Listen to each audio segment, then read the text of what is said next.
കുഞ്ഞാവ് ഇങ്ങോട്ട് പോരാ ഇങ്ങോട്ട് പോരാ അമ്മേൻ്റെ മോനിങ് വരി അമ്മേൻ്റെ അടുത്ത് വാ കണ്ണനിങ്ങ വാ അമ്മേൻ്റെ അടുത്ത് അമ്മറ്റക്കല്ലേ ഇല്ല ഇവിടെ വാ വാ ആഹാ എന്തൊരു പൊന്നായത്.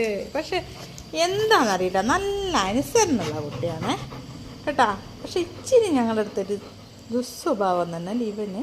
എന്താണെന്ന് വെച്ചാൽ പറയട്ടോ കൂട്ടാ, ഇവന് ഈ പുറത്തോട്ട് ഇറങ്ങിയാൽ കാണുന്ന അതും ഇതൊക്കെ മണത്ത് നോക്കുക, ഇച്ചിരിയൊക്കെ എടുത്ത് കഴിക്കുക, എന്നിട്ട് വാമിറ്റിങ് ആവുക. ഇതൊക്കെ ഇവൻ്റെ ചെറിയ ഒരു എല്ലാ 100ൽ നമ്മൾ പറയൂലേ 100 സ്വഭാവം തികയത്തില്ലല്ലോ. ഒരു 95% ഓക്കെ ആയത്. പക്ഷെ ഒരു 5% ഈ ഇച്ചിരി വെളിയിലിറങ്ങിയ ഈ പെരുക്കി കഴിക്കുന്നൊരു സ്വഭാവമുണ്ട്. ഞാൻ പറയട്ടെ എടുത്തു എന്തൊരു പൊന്നാണ് അമ്മേൻ്റെ. മതി അമ്മേനെ വേദനയൊക്കെ ഒന്ന് ചേരാം, നമുക്ക് സുഖമില്ല.